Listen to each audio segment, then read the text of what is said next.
너희는 마음에 근심하지 말라. 하나님을 믿으니 또 나를 믿으라. 내 아버지 집에 거할 곳이 많도다. 그렇지 않으면 너희에게 일렀으리라. 내가 너희를 위하여 거처를 예비하러 가노니 가서 너희를 위하여 거처를 예비하면 내가 다시 와서 너희를 내게로 영접하여 나 있는 곳에 너희도 있게 하리라. 내가 어디로 가는지 그 길을 너희가 아느니라. 도마가 이르되, 주여, 주께서 어디로 가시는지 우리가 알지 못하거늘 그 길을 어찌 알겠사옵나이까? 내가 곧 길이요 진리요 생명이니 나로 말미암지 않고는 아버지께로 올 자가 없느니라. 너희가 나를 알았더라면 내 아버지도 알았으리로다. 이제부터는 너희가 그를 알았고 또 보았느니라. 빌립이 이르되, 주여, 아버지를 우리에게 보여주옵소서. 그리하면 족하겠나이다. 빌립아, 내가 이렇게 오래 너희와 함께 있으되 네가 나를 알지 못하느냐? 나를 본 자는 아버지를 보았거늘 어찌하여 아버지를 보이라 하느냐? 내가 아버지 안에 거하고 아버지는 내 안에 계신 것을 네가 믿지 아니하느냐? 내가 너희에게 이르는 말은 스스로 하는 것이 아니라 아버지께서 내 안에 계셔서 그의 일을 하시는 것이라. 내가 아버지 안에 거하고 아버지께서 내 안에 계심을 믿으라. 그렇지 못하겠거든 행하는 그 일로 말미암아 나를 믿으라. 내가 진실로 진실로 너희에게 이르노니 나를 믿는 자는 내가 하는 일을 그도 할 것이요 또한 그보다 큰 일도 하리니 이는 내가 아버지께로 감이라. 너희가 내 이름으로 무엇을 구하든지 내가 행하리니 이는 아버지로 하여금 아들로 말미암아 영광을 받으시게 하려 함이라. 내 이름으로 무엇이든지 내게 구하면 내가 행하리라. 오늘도 살아 역사하시는 하나님 아버지 감사합니다. 2월 20일 목요일 복되고 아름다운 날을 저희 성도들에게 허락해 주시고 오늘도 우리의 인생 가운데 길이 되시고 진리가 되시는 주님의 음성에 귀를 기울이며 하루를 출발합니다. 우리의 인생 가운데에 하나님의 말씀을 믿지 못하는 근심과 두려움과 걱정이 우리의 삶을 짓누른다 할지라도 오늘 영원히 변함없는 하나님의 말씀이 오늘도 내 믿음의 근거가 되어지는 복된 하루가 되게 하여 주옵소서. 감사를 드리며 예수 그리스도의 존귀하신 이름으로 축복하며 기도합니다. 아멘. 우리 사랑하는 브리치 가족 여러분, 우리 2월 22일 우리 목요일 복된 아침입니다. 오늘 요한복음 14장 우리 1절부터 14절의 본문의 말씀을 중심으로 중생이란 마음에 담는 것이 달라지는 것이라고 하는 제목을 가지고 함께 말씀을 좀 함께 나누려고 합니다. 오늘 우리가 다루게 되는 이 14장의 말씀에 보면 이제는 예수님께서는 이 땅에서 공식적으로 행하시는 모든 사역들은 이제 마무리가 된 상황입니다.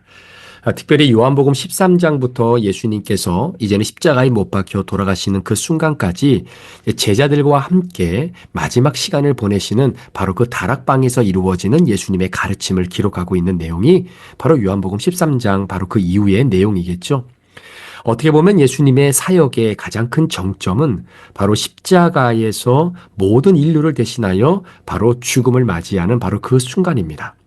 자, 그렇기 때문에 예수님께서는 이제 마지막 십자가를 지시기 바로 전에 제자들과 마지막으로 다락방에 모여서 함께 예수님께서 전해주시고자 하시는 가장 마지막 가르침을 이제 전해주고 있는 바로 그 내용이 이제 13장부터 21장까지죠. 자, 그러니까 지금 우리가 다루고 있는 이 본문의 말씀은 굉장히 중요한 예수님의 마음과 철학, 그리고 예수님의 중심이 담겨져 있는 그런 가르침이다라고 볼 수 있는 겁니다.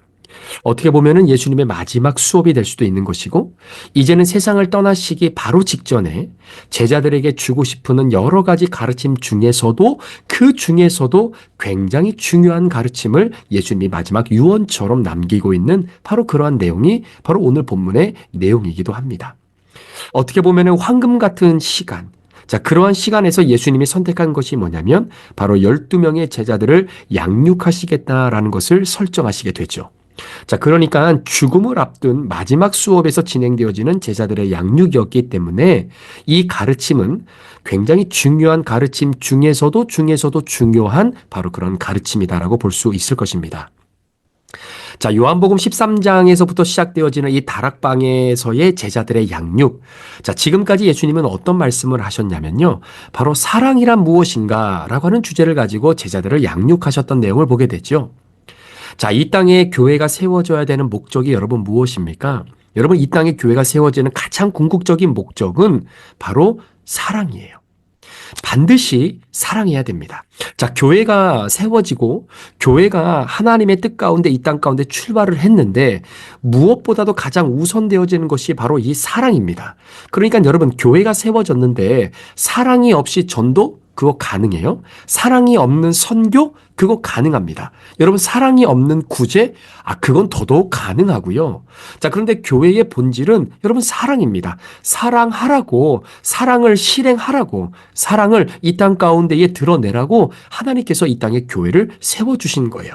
자, 그러니까 우리 브릿지 교회가 이제 4년 차를 향해 나아가고 있는데 여러분, 우리 교회가 세워진 가장 궁극적인 것, 물론 선교도 중요하고요. 전도도 중요하고 정말로 이 지역사회의 구제를 위해서 우리 브릿지 교회가 사용되어지는 것 너무나 중요한 일입니다. 그런데 오늘 예수님께서 두세 사람이 내 이름으로 모인 곳에 내가 너희도 함께 하겠다. 여러분, 이것이 교회잖아요. 그런데 그 교회에 우리 예수님께서 제자들을 양육하시면서 제일 먼저 주셨던 바로 키포인트가 뭐냐면 그게 사랑이라는 거예요.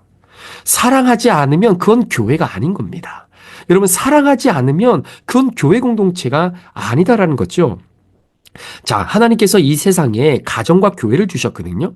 여러분, 가정도 마찬가지입니다. 여러분, 가정은 이 세상에 존재하는 가장 작은 교회예요. 자, 그러니까 우리가 결혼을 해서 가정이 세워진다는 것은 곧 교회가 세워지는 거예요.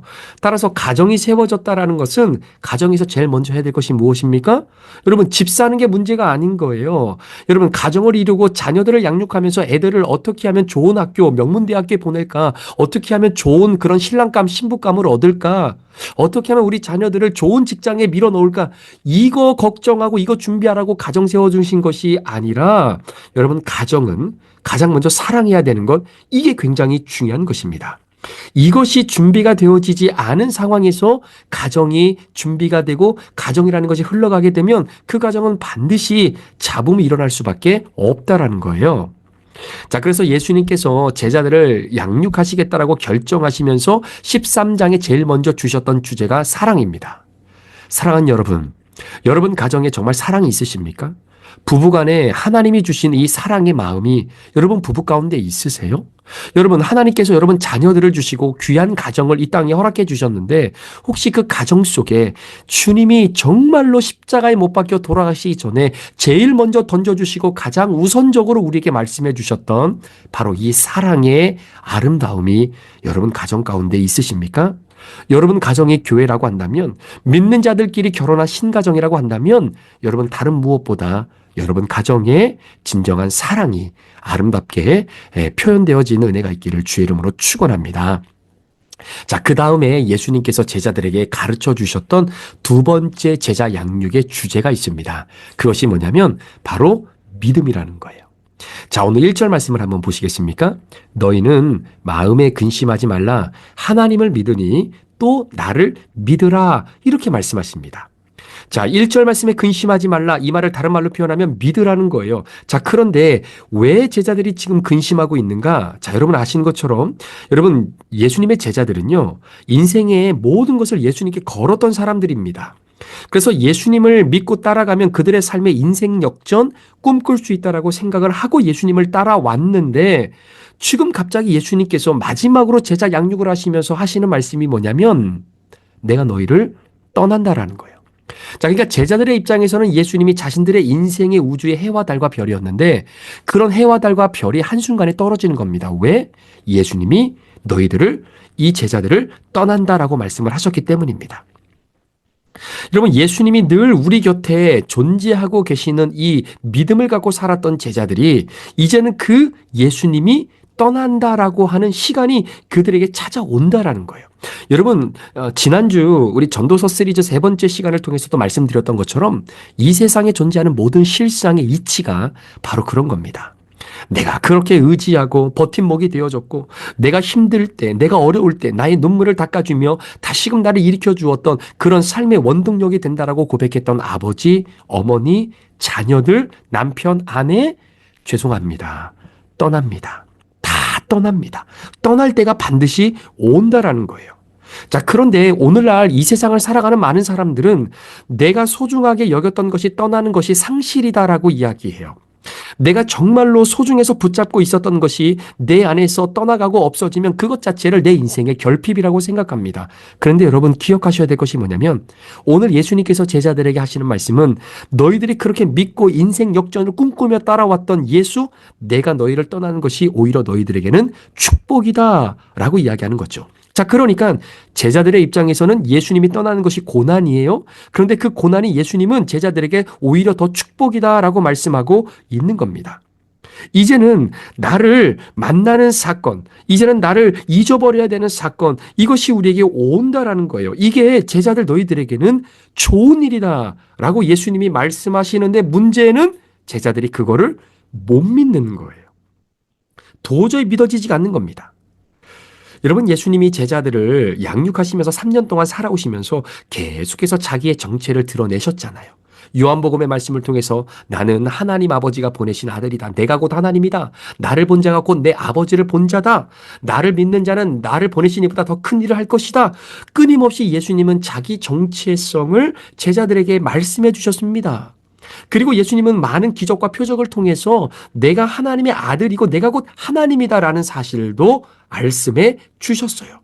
그리고 성경의 내용을 통해서 끊임없이 내가 너희를 떠나는 것이 훨씬 더 이로운 것이고 더 좋은 것이고 귀한 것이다라는 것을 말씀해 주셨어요. 이제는 마지막 부분에 와서 이 모든 것을 예수님은 제자들에게 믿어야 된다라고 말씀하고 있는 겁니다. 믿어야 된다라는 거예요.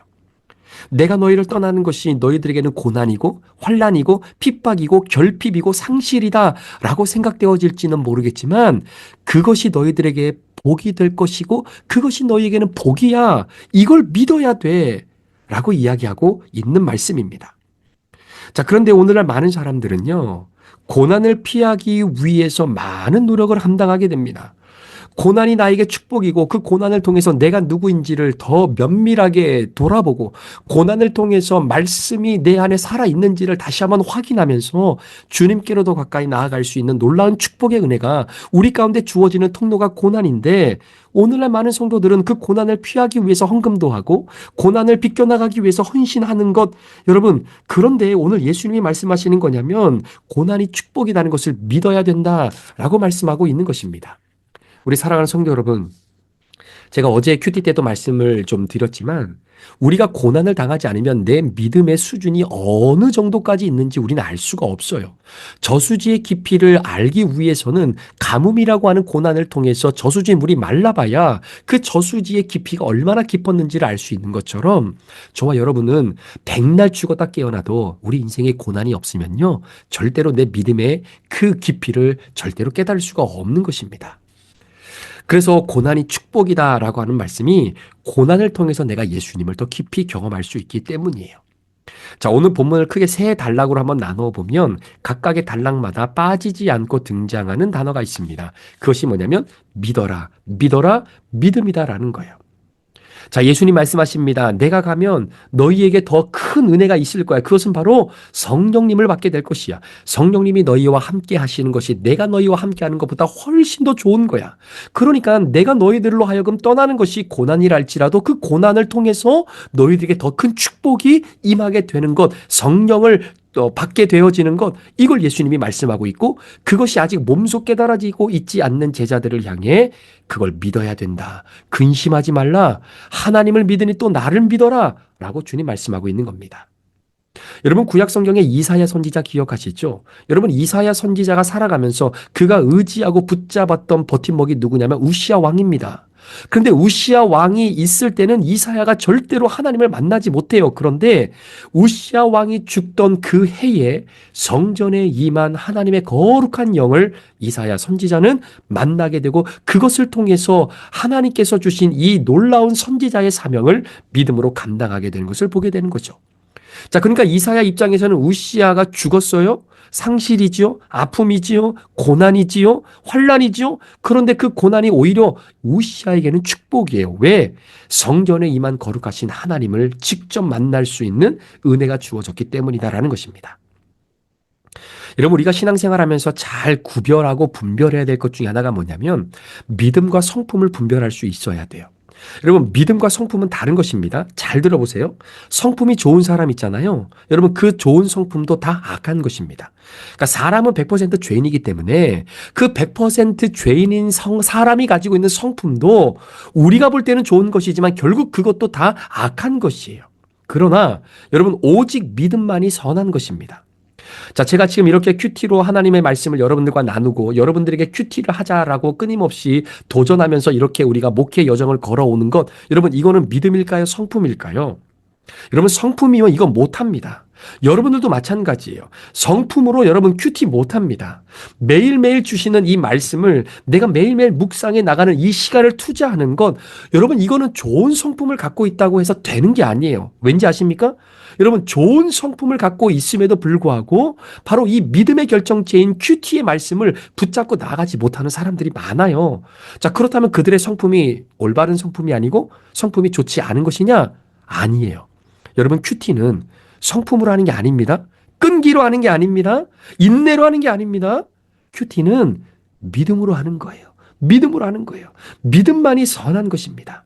여러분, 우리의 좋은 성품이 성품으로만 남아있는 것이 아니라 주님 안에서 우리의 좋은 성품이 믿음으로 변화되어지고 승화되어진 은혜가 있기를 주의 이름으로 축원합니다. 여러분, 성품이 믿음으로 넘어갈 때 무슨 일이 있냐면요. 여러분, 우리의 마음에 담겨지는 내용물이 다르다라는 거예요. 다르다라는 거예요. 여러분 보십시오. 오늘 예수님께서 제자들을 떠난다라고 말씀하십니다. 여러분, 떠나는 것은 상실이 아니라 어떻게 보면 준비라고 생각해 볼 수 있는 거예요. 자, 우리 예수님께서 제자들을 떠나시는 이유가 뭡니까? 뭘 준비하기 위해서예요? 자, 2절 말씀해 보니까 내 아버지 집에 거할 곳이 많도다. 그렇지 않으면 너희에게 일렀으리라 내가 너희를 위하여 거처를 예비하러 간다라고 말씀하시는 겁니다. 그러니까 예수님이 제자들을 떠나는 것은 제자들에게는 상실이 아니라 준비를 위한 떠남이다라는 것이죠. 자, 그래서 제자들을 떠나서 하나님 나라에 제자들이 거할 처소를 예비하시는 이 귀한 사역이 지금도 진행 중에 있다라는 이야기입니다. 자, 그러니까 예수님께서 결국은 하나님 나라로 가셔서 이 세상을 다시 한번 새롭게 변화시킬 새 하늘과 새 땅을 준비하고 계시는 것이죠. 그러니까 이 땅에는 죄악이 있어요. 사망이 있어요. 눈물이 있어요. 상실이 있어요. 아픔이 있어요. 고난과 고통이 있어요. 걱정과 근심이 있는 이 땅을 우리 예수님께서 새 하늘과 새 땅으로 전면 교체하기 위해서 준비하고 있다라는 사실 아니겠습니까? 자, 그러니까 지금 이 세상을 완전히 뒤엎고 새로운 새 땅, 하나님의 새 창조가 이 땅에 이루어지기 위해서 우리 주님이 준비해야 될 것이 있다라는 거예요. 자, 이것이 종말론적인 의미에서 보면 새 하늘과 새 땅을 준비하는 것이지만 여러분, 우리 한 사람 한 사람에게 이 중생이라고 하는 개념을 한번 생각해 본다면 동일하게 예수님께서도 우리를 준비시켜 주시기 위해서 성령님을 우리에게 보내주신 것이다라는 것이죠. 자, 성령님께서 우리 안에 새롭게 임하게 되어지는 것, 이게 중생이잖아요. 여러분, 중생은 내 노력으로 되어지는 영역이 아닙니다. 여러분, 중생, 내가 죄인임을 깨닫고 성령 하나님을 내 안에 주인으로 모셔들여서 내 마음을 바꾸는 것, 이거는 내 노력의 영역이 아니라 새로운 탄생의 영역이다라는 거예요. 자, 그래서 성경은 이 중생이라고 하는 단어를 두 번 쓰게 되는데 첫 번째는 개인적으로 내 마음의 심령이 완전히 바뀌어지는 것, 이게 바로 중생을 의미하는 것이고요. 두 번째 의미로서 쓰여진 중생은 바로 타락한 이 땅, 죄와 사망이 물들어져 있는 이 땅에 새로운 땅으로 우리 하나님께서 교체해 주시는 바로 그러한 맥락으로서 중생을 성경이 말하고 있는 것입니다. 여러분, 중생의 목표는 뭐냐면요, 집을 새롭게 만드는 거예요. 집을 새롭게 만드는 겁니다. 그러니까 예를 들면 개인적인 측면에서 우리의 심령에 중성의 은혜를 주신다라고 했을 때 우리의 마음의 집을 새롭게 다시 만드는 것, 이게 중생이에요. 자, 그러니까 우리의 마음의 집이 바뀌어지면 마음의 집에 담는 것도 달라져야 된다라는 거예요. 자, 그래서 여러분 중생이라고 하는 것은 내 마음에 담기는 것이 달라지는 것, 이게 바로 중생인 겁니다. 그러니까 중생을 경험하지 않는 사람의 마음의 집에는 끊임없이 욕심이 담겨요. 음란이 담겨요. 그리고 분노와 시기가 담겨요. 여러분 세상의 정욕과 정말 이생의 자랑이 끊임없이 담겨져 있어요. 물질에 대한 욕구가 담겨져 있어요. 이게 중생하지 못한 사람들의 마음의 집에 담겨져 있는 열매들이라고 한다면 여러분 중생한 자들의 마음의 집에 담겨져 있는 내용물이 달라지는 것이죠. 중생한 자들의 심령 속에는 성령 하나님이 담기고요. 말씀이 담기기 시작하는 겁니다. 자, 그러니까 여러분 저 사람이 중생했는가 그렇지 않는가를 판단하는 유일한 방법은 그 심령 가운데에 정말로 말씀이 담겨져 있는지, 하나님의 말씀이 오늘도 작동하고 역동하고 있는지를 보시면 돼요. 교회를 오래 다니고 직분을 갖고 있어도 그들의 심령 마음 속에 말씀이 담겨져 있지 않다. 그러면 진짜 중생한 사람인지 다시 한번 바라볼 필요가 있다는 거예요. 여러분 그런 의미에서 신교론이 굉장히 중요한 겁니다. 여러분 중생을 경험한 믿음의 소유자는 마음이 바뀐 거예요. 마음이 달라요. 그런데 이런 중생의 은혜를 경험하지 못한 사람의 마음은 바뀌지 않았거든요. 그러니까 서로가 다른 마음이 하나가 되어서 어떻게 한 마음으로 가는 것이 쉽겠느냐라는 거죠. 어제도 어느 한 자매가 가정 상담을 위해서 저한테 전화를 좀 주셨는데요. 이런저런 이야기를 나누다가 이 자매가 너무나 답답한 것이 하나 있다라는 거예요. 그게 뭐냐면 나는 예수님을 믿고 정말로 이런 가정의 어려운 문제들, 또 부부간의 이런 예민한 문제들, 이런 문제들을 좀 말씀을 가지고 함께 이야기하고 싶고, 그리고 이 말씀으로 이 부분을 좀 함께 치료받고 회복되어지기를 원해서 이런 성경 이야기를 하고 주님 이야기를 하고 성령님 이야기를 하고 받은 은혜를 이야기하고 싶은 마음이 있는데 문제는 남편이 그게 준비가 안 돼 있는 거예요. 그러니까 너무나 답답한 거예요. 내가 가지고 있는 이 가정의 문제, 그리고 부부간의 문제, 이 문제를 내가 어떻게든 잘 해결하기 위해서 말씀을 읽고 묵상하고 설교를 들으니까 이거 이렇게 해결하면 되겠구나. 어느 정도 나는 마음의 결단이 쓰고 그리고 해결점을 좀 알겠는데 그 마음을 함께 나눌 수 있는 공감대가 남편에게는 전혀 없다라는 거죠. 그러니 여러분 마음이 서로 다른데 어떻게 불신자와 결혼하고 그리고 그 불신자와의 결혼한 마음을 어떻게 하나로 만드는 것이 쉽겠습니까? 굉장히 힘들다라는 거예요. 굉장히 힘들다라는 거예요. 그래서 여러분 진짜 여러분 신교로는 너무나 중요한 겁니다. 진짜 신교로는 너무나 중요한 거예요. 중생의 경험과 은혜가 있는 사람들끼리 함께 결혼을 해서 그 마음을 가지고 힘들고 어려운 일들을 하나님의 말씀으로 함께 풀어나가는 이러한 이 가정의 아름다운 이 흐름들이 얼마나 중요한지 모릅니다. 여러분 도덕과 윤리 너무나 중요하죠. 그러나 도덕과 윤리는 그 시대의 도덕이고 그 시대의 윤리입니다. 결국 도덕과 윤리의 기준도 시대가 지나고 상황이 바뀌면 바뀌어지는 부분이 너무나 많다는 거예요. 그러나 여러분 바뀌지 않는 기준이 있습니다. 그것은 뭐냐면 말씀밖에 없습니다. 말씀밖에 없는 거예요. 그래서 중생한 자, 내 마음에 하나님의 성령님 그리고 말씀이 담겨져 있는 사람, 자, 이 사람은요 말씀이 들려요. 말씀이 내 말씀으로 들린단 말입니다. 말씀이 내 말씀으로 들리지 않는다면 여러분 중생의 은혜를 다시 한번 주님 앞에 간구하는 은혜가 있기를 축복합니다. 여러분 아시죠? 말씀이 들린다라는 것은 그냥 말씀의 사운드로 들린다는 이야기가 아닌 것 여러분 아시죠? 여러분 오늘 예수님께서 우리에게 주시는 귀한 은혜의 말씀, 자 6절 말씀을 한번 보십시오. 6절에 보니까 예수께서 이르시되 내가 곧 길이요 진리요 생명이니 나로 말미암지 않고는 이라고 하는 표현이 나옵니다. 그러니까 나로 말미암지 않고는 이라고 하는 표현은 나의 말씀으로 채워지지 않고는 내가 너에게 주는 이 생명의 말씀이 들려지지 않고는 아무도 어느 누구도 아버지께로 올 자가 없다라고 말씀하고 있는 겁니다. 사랑하는 성도 여러분, 오늘 저와 여러분의 삶 가운데에 하나님의 말씀이 들리는 축복이 있기를 원합니다. 여러분들이 큐티를 할 때에 이 말씀이 내게 주시는 말씀으로 들리는 은혜가 있기를 간절히 축복하고 또 축복합니다. 말씀이 들리는 사람은 살아요. 말씀이 내 안에 오늘도 용솟음 치는 사람은 비록 지금 무엇인가를 잃어버려서 내게 고난과 환난과 역경이 찾아온 것으로 인해 마음이 답답하더라도 그것이 곧 축복이다라는 것을 온전히 깨닫게 되어지는 은혜가 그 사람들의 인생 가운데는 떠나지 않는다라는 이야기입니다.